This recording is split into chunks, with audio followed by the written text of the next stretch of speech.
Hello and welcome back to Miss Amy's Time for Judy Moody Saves the World. We are working on chapter 7. It's called Luna 2. Yesterday we read about pond scum. So let's see what Judy is up to and how Stink took it when Toady went bye-bye. Luna 2. Here's a picture first. The next day, Judy came home from school and climbed a tree. She, Judy Moody, was in trouble with a capital T. Why was her whole family mad at her for letting a toad go free? She was just doing her part to save the world. Stink saw her up in the tree. Hey, no fair. Mom and Dad said you had to go straight to your room. This is my room, Judy said. I'm going to live up here now. Like Julia Butterfly Hill. Who? The girl who lived in a tree for 2 years. Mr. Todd told us. They were going to cut down some ancient redwoods in California, so Julia Butterfly Hill climbed one of the trees and stayed there. They couldn't cut down a tree with a person in it. She even named the tree Luna. You can't just live in a tree, Judy, said Stink. Judy Monarch Moody to you. Oh, brother, said Stink. If I live in this tree, newspapers will come, and TV people, everybody will learn how important trees are. I'll call my tree Luna 2. Ooh, must be where we got the chapter name, Luna 2. How about lunatic? said Stink. Hardy har har, said Judy. Stink, you will have to be the gopher. Gopher? A gopher sounds like a rat. An important rat, said Judy. Go get me my walkie-talkies.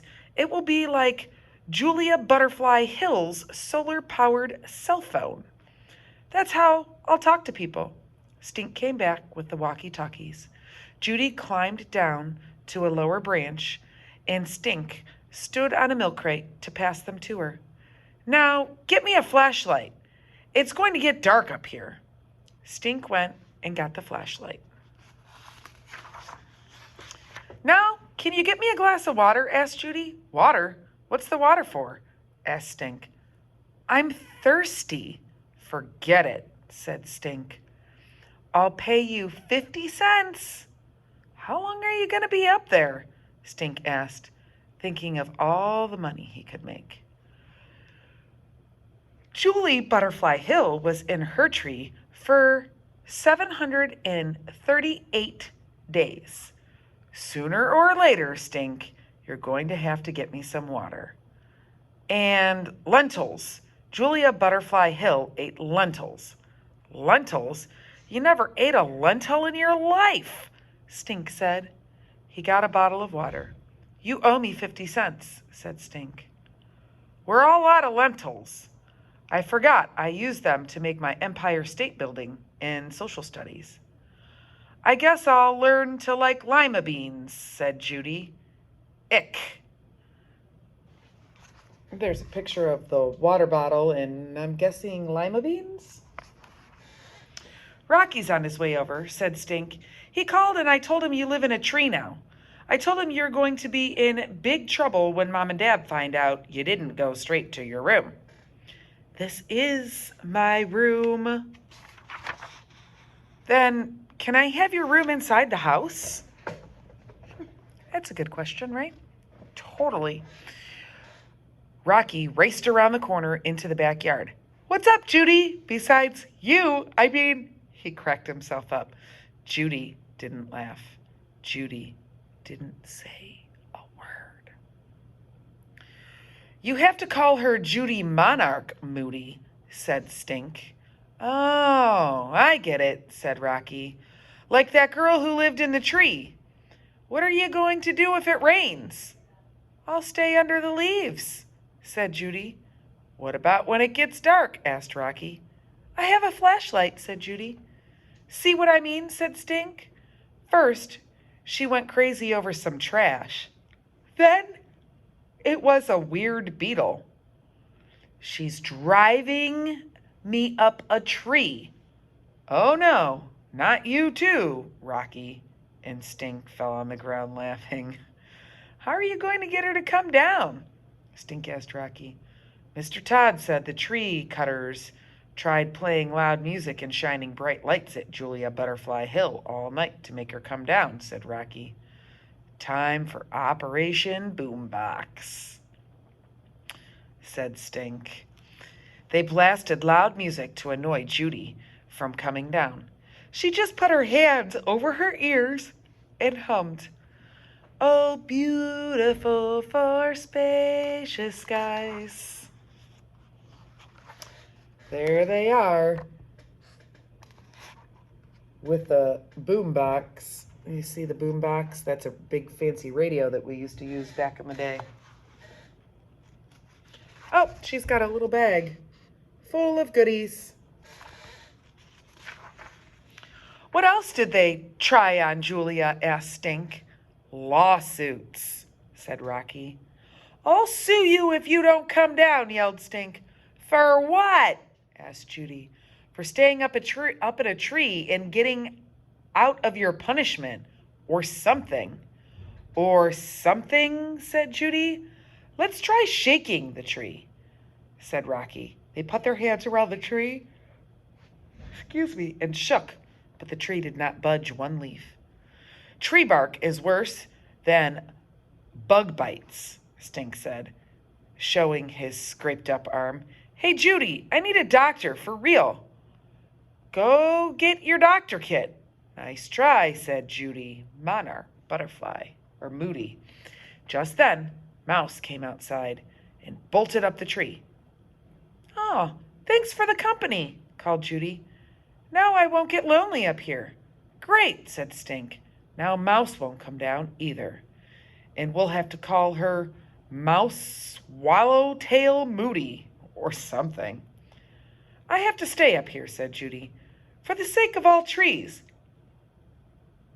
and owls and flying squirrels and all things that need trees, even people and toads. Just leave her up there, said Stink. Who cares if she falls? Who cares if she gets in big trouble? Even Judy Moody can't stay up there forever. You have to go to school, called Rocky.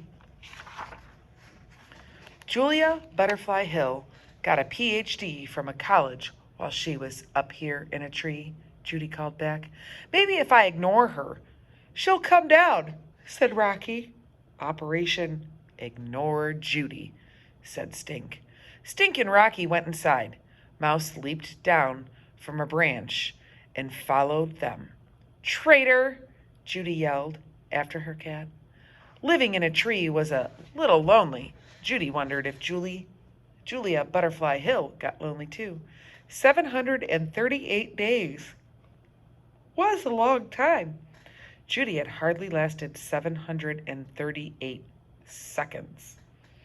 A few minutes later, Stink and Rocky ran back outside. Stink waved an envelope in the air. Hey, you, up there, said Stink. Judy Moody. What now? Asked Judy. Looks like he's got a letter in his hand.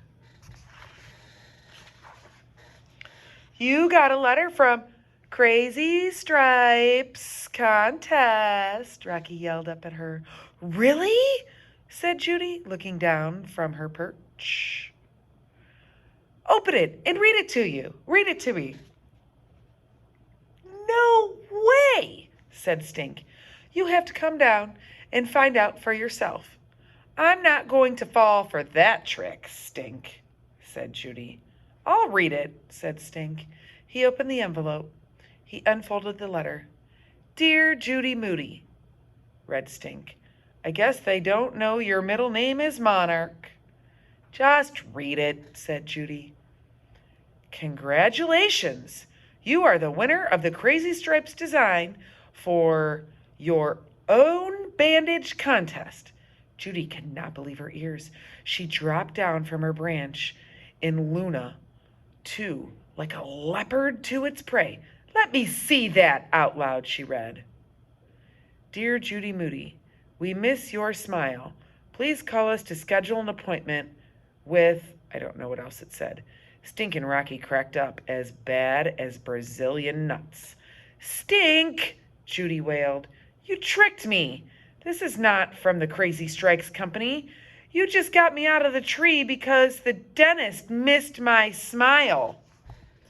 It's from the dentist. That was good, though. It worked, said Stink. Take a good look at this smile, said Judy, baring her teeth, Siberian tiger style. Does this mean I can't have your room? Asked Stink. Roar, said Judy. And that's the end of Chapter 7, Luna 2. The next chapter is called Batty for Band-Aids. Ooh, wasn't Stink the one that did the Band-Aids? I wonder if Stink won the contest. We'll find out tomorrow. We'll see you again soon. Have a great day.